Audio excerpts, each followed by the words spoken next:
स्वागत है आपका बिग फाइट लाइव में। कभी कभी सियासी लड़ाई में गलत तथ्य मुसीबत बन जाते हैं। जवानों के योगदान पर भी नेता पॉलिटिक्स करने से बाज नहीं आते हैं, और जब यही फैक्ट्स गलत साबित होते हैं, नेताओं के लिए गले की हड्डी बन जाते हैं। अभी कल ही देश ने 77वां स्वतंत्रता दिवस मनाया है और सियासी लड़ाई वायुवीरों तक पहुंच गई है।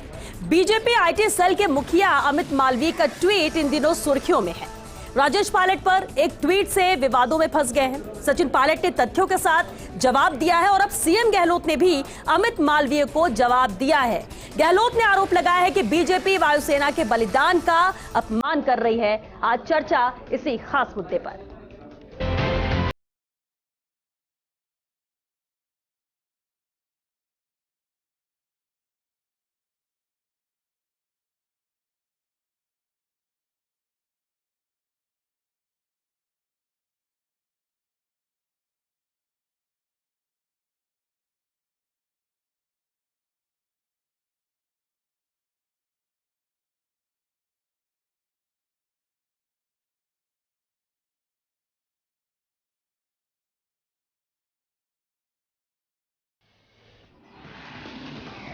और चलिए इस खास मुद्दे पर चर्चा के लिए खास मेहमान हमारे साथ जुड़ चुके। सबसे पहले उनसे रूबरू करा दे आपको। हमारे साथ कांग्रेस नेता अरुण शर्मा जी हैं, विषय विशेषज्ञ कर्नल अनुपम जेटली जी भी चर्चा में शामिल हुए हैं, साथ ही राजनीतिक विश्लेषक देवेंद्र शास्त्री जी भी है। कुछ ही देर में बीजेपी से भी प्रवक्ता हमारे साथ जुड़ेंगे। बहुत स्वागत है आप सभी का बिग फाइट लाइव में। कर्नल अनुपम जेटली जी, आपसे ही शुरुआत करते हैं सर, क्योंकि जिस मुद्दे पर बात हो रही है ये नजर आता है कि यहाँ पर बलिदान का अपमान किया जा रहा है। जो सवाल उठाए गए, जो आरोप लगाए गए, कितनी सच्चाई उसमें? क्योंकि कांग्रेस सीधे तौर पर जवाब दे रहे, जो सचिन पायलट ने जवाब दिया कि तथ्य भी गलत, तारीख भी गलत। श्वेता, जय हिंद। मैं फर्स्ट इंडिया के दर्शकों के सामने केवल तथ्य रख सकता हूं जी, क्योंकि मैं फौज में सारा जीवन रहा है मेरा, और मैंने मिजोरम के इलाके में भी नौकरी की है। तो वहां के इतिहास से, वहां की ज्योग्राफी से और वहां के तथ्यों से मेरी वाकफियत में मुझे कोई शक नहीं है। ये कहानी शुरू होती है सन 59-60 में, जब एक महान अकाल पड़ा 1959-60 में उस इलाके में लोशाई हिल के, और लाल डेंगा जो कि आर्मी का एक रिटायर्ड हवलदार थे, उन्होंने एक मिजो नेशनल फेमिन फ्रंट खोला और जगह जगह गांव में और हर छोटी जगह जहां भी बस्तियां थी पहाड़ियों में, उनको मदद की राशि जो सरकार भेज रही थी वो मुहैया कराना शुरू किया। धीरे धीरे हवलदार लाल डेंगा जो थे, उनकी पॉलिटिकल ख्वाहिश पड़ी और उन्होंने फेमिन फ्रंट में से फेमिन हटा दिया और मिजो नेशनल फ्रंट स्थापित किया। और धीरे धीरे 1960 और 1966 के बीच में इन्होंने 8 बटालियनों के जितनी फौज खड़ी कर ली मिजोरम नेशनल फ्रंट की, और उसको नाम दिया मिजोरम नेशनल आर्मी। जी। वो समय था जबकि नॉर्थ ईस्ट के साथ, पूर्वोत्तर के साथ जमीनी ताल्लुकात भी बहुत लिमिटेड थे, और हमारे एयरफोर्स के पास भी वो लेटेस्ट हवाई जहाज और क्षमता नहीं थी। उन्होंने 28 फरवरी को लाल डेंगा ने अनाउंस किया कि बहुत बड़ा हम आंदोलन करेंगे, और 1 मार्च को उन्होंने जो है सेपरेट स्टेट डिक्लेयर कर दिया। आप सोचिए, आजाद भारत में एक जगह सेपरेट स्टेट कोई डिक्लेयर कर दे तो कितनी बड़ी अराजकता है। और उसकी मदद कौन कर रहा था? उनकी मदद कर रहा था जो आज का बांग्लादेश है, और उस समय ईस्ट पाकिस्तान था। वहां से हथियार, पैसे और गोला बारूद की उनको सप्लाई होती थी पहाड़ी रास्तों के दौरान जी। उस समय फौज को कंट्रोल करने के लिए पूर्वोत्तर में हमारे सबसे चर्चित और सबसे काबिल जो आर्मी चीफ और फील्ड मार्शल रहे,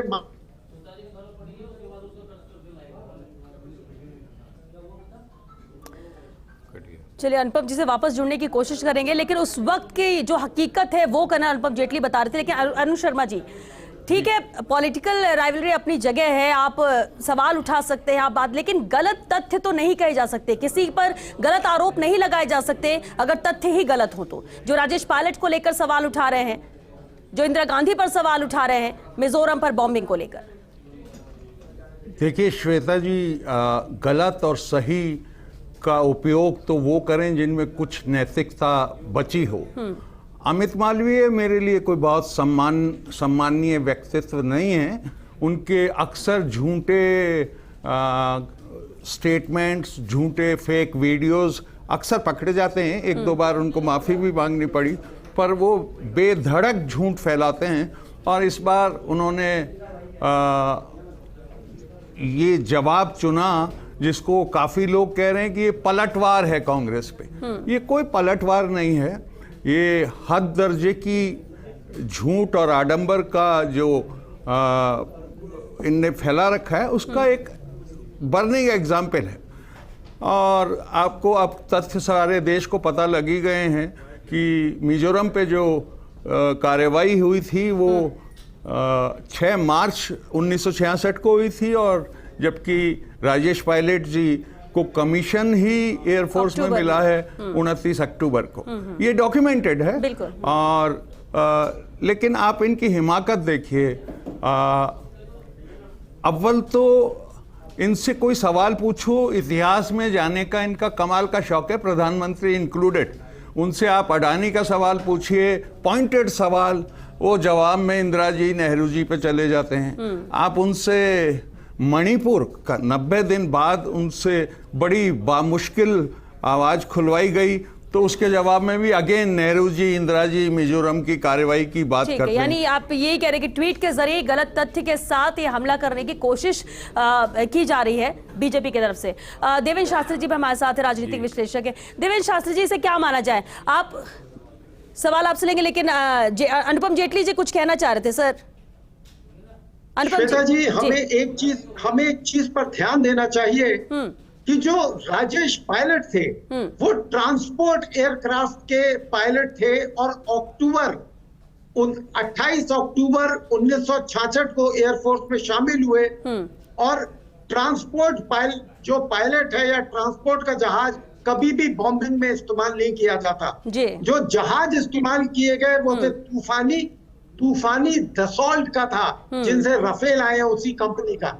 और हंटर उसके बाद इस्तेमाल हुए, ये फाइटर एयरक्राफ्ट थे। इससे राजेश पायलट जी का कोई भी लेना देना सरोकार नहीं था। अनुपम जी, बिल्कुल बेहद अहम बात आपने कही, और इससे अपने आप ही स्थिति स्पष्ट हो आती है, जो आरोप है वो स्पष्ट हो आते हैं कि वो पूरी तरह से गलत है। देवेंद्र शास्त्री जी से क्या माना जाए?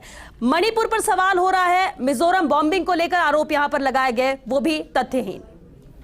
देखिए श्वेता जी, आज के दिन सोशल मीडिया के जरिए ऐसी खबरें फैला करके झूठी अपने प्रतिद्वंदियों को उलझाना और वोटर को मिसगाइड करना, ये एक टूल बन गया है, ये एक हथियार बन गया है जिसका इस्तेमाल मौजूदा जो सत्ता में पार्टी है, केंद्र में बैठी हुई है, उसकी जो आईटी सेल है वो बहुत लार्ज स्केल पे इस्तेमाल कर रहा है। आप अमित मालवीय के रिकॉर्ड उठा के देखिए।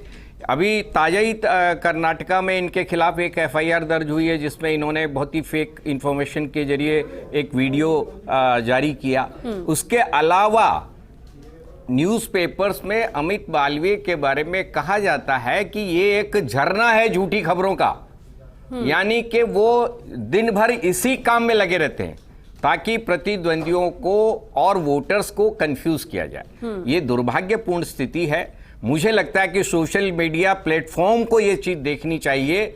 ऐसे फेक न्यूज फैलाने वालों को सोशल मीडिया प्लेटफॉर्म से आउट करने का कानून भी है, पर मुझे नहीं पता कि ये क्या चल रहा है कि इतनी बार होने के बावजूद वो लोग ये झूठी खबरें फैलाते हैं और इनको बहुत लार्ज स्केल पे लोगों को कंफ्यूज करते हैं। ये एक दुर्भाग्यपूर्ण स्थिति है। पर एक चीज और मैं यहाँ पर जोड़ना चाहता हूँ कि फेक न्यूज का जो मुकाबला है वो फेक न्यूज से नहीं हो सकता। फेक न्यूज का मुकाबला सही इंफॉर्मेशन से हो सकता है, जैसा कि आज हुआ।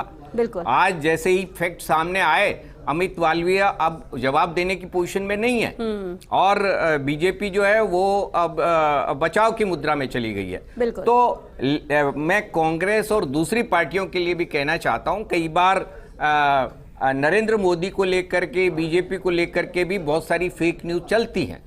तो उसकी भी सावधानी तमाम पार्टियों को देखनी चाहिए, लेकिन social media platform Devendra Shastri ji, और इस प्लेटफॉर्म के जरिए कहा भी जाता है कि मिसयूज किया जा रहा है, इस प्लेटफॉर्म का मिसयूज किया जाता है, फेक न्यूज यहाँ पर फैलाई जाती है।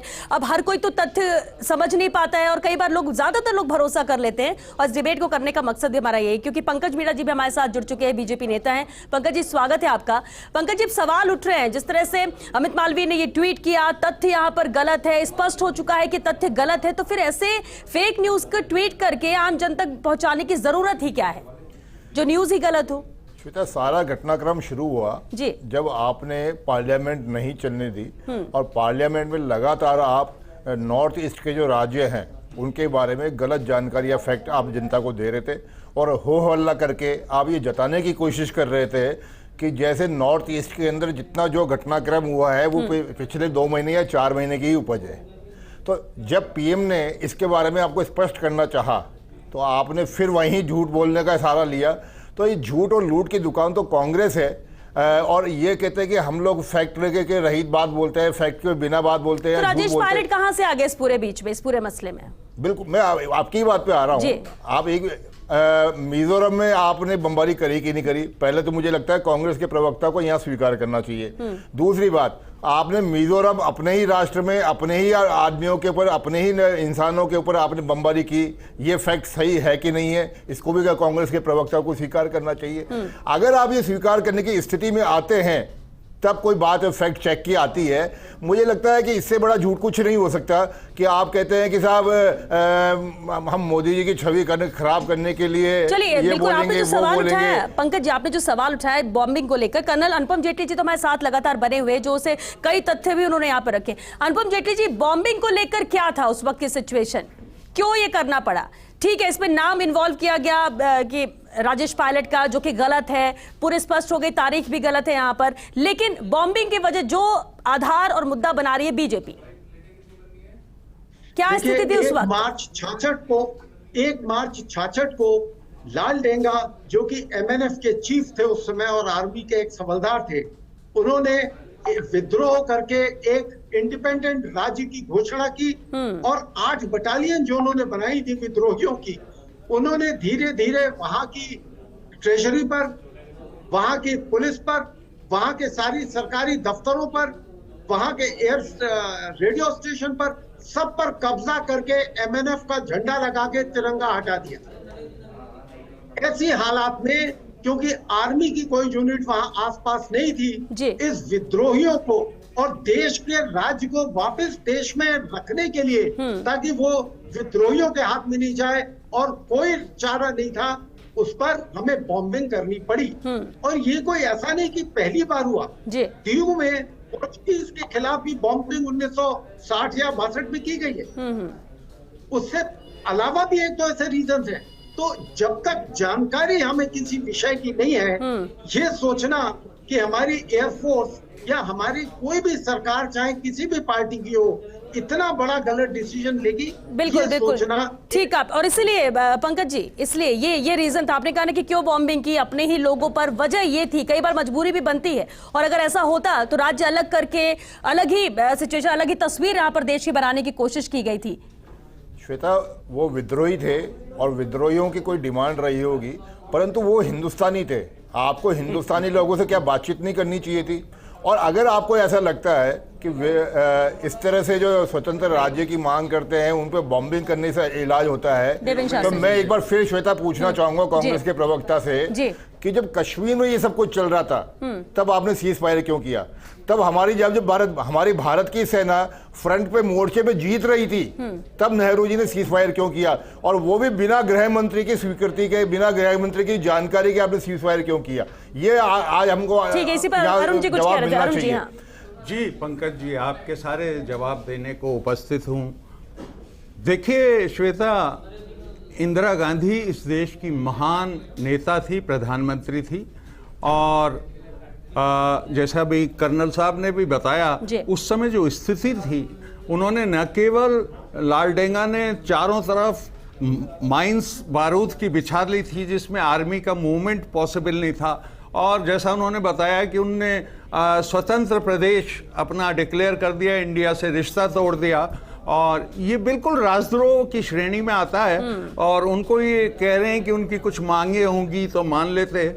देखिए, देश की एकता और अखंडता के लिए कई बार बहादुरी की जरूरत होती है, बोल्ड डिसीजन लिए जाते हैं, जो कि इंदिरा जी जानी जाती जिसके लिए।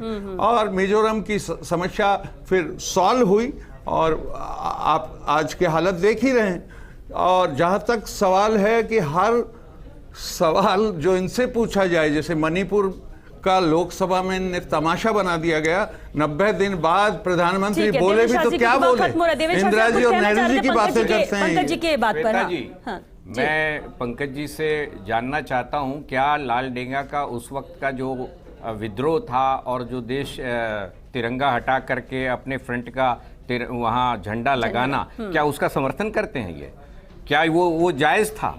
उसके खिलाफ क्या कार्रवाई नहीं करनी चाहिए थी आर्मी को? वो कुछ गलती हुई थी?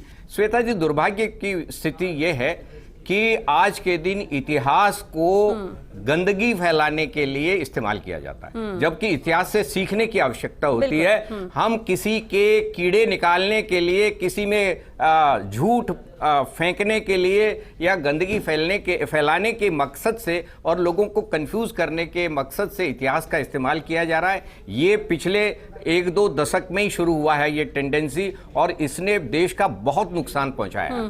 लोगों को मिस इन्फॉर्म किया जाता है, लोगों को सूचनाएं नहीं मिलती हैं, लोग इधर उधर की फालतू की बातें करते घूमते रहते हैं। आपके परिवार में आपको मिल जाएंगे कि इस तरह की कंट्राडिक्टरी बात हो रही होगी कि जिसके बारे में आपको आश्चर्य होगा कि ये इन्फॉर्मेशन इनके पास कहां से आई। और वैसे भी कहते हैं कि जब अगर देश को तोड़ने की कोशिश की जाती है, कई बार होता है कि उसे बचाने के लिए अपने खुद के भी कुछ लोगों का नुकसान करना पड़ता है और कई बार ऐसे कड़े फैसले लेने पड़ते हैं। वो लिया गया, वो स्थिति पर डिपेंड करता है, वो स्थिति पर डिपेंड करता है कि उस वक्त ये स्थिति क्या है। क्योंकि कई बार देखने में मिलता है कि जब आपके शरीर में चोट लगी हो और कोई अंग है जो पूरे शरीर में जहर फैला रहा हो, तो उसे काट देना ही बेहतर है जान बचाने के लिए। और ऐसे ही देश बचाने के लिए कई बार ऐसे कड़े फैसले लेने पड़ते हैं। लेकिन सोशल मीडिया, ट्विटर की बात करें तो तथ्यों के साथ आप बात रखिए, क्योंकि जिस तेजी के साथ यहां पर ये जानकारियां फैलती हैं, कई बार गलत जानकारियां फैलती हैं, जिस तरह से अभी इस पर हो रहा है, तो किसी की छवि खराब करना और खासतौर से बलिदान का अपमान करना, कम से कम देश तो ये नहीं बर्दाश्त करेगा। और ये ध्यान रखना चाहिए खासतौर से अमित मालवीय को भी, या फिर दूसरी पार्टी भी अगर कोई ऐसा करती है तो। चलिए, क्योंकि वक्त खत्म हो चुका है, बहुत शुक्रिया आप सभी का इस चर्चा में शामिल होने के लिए।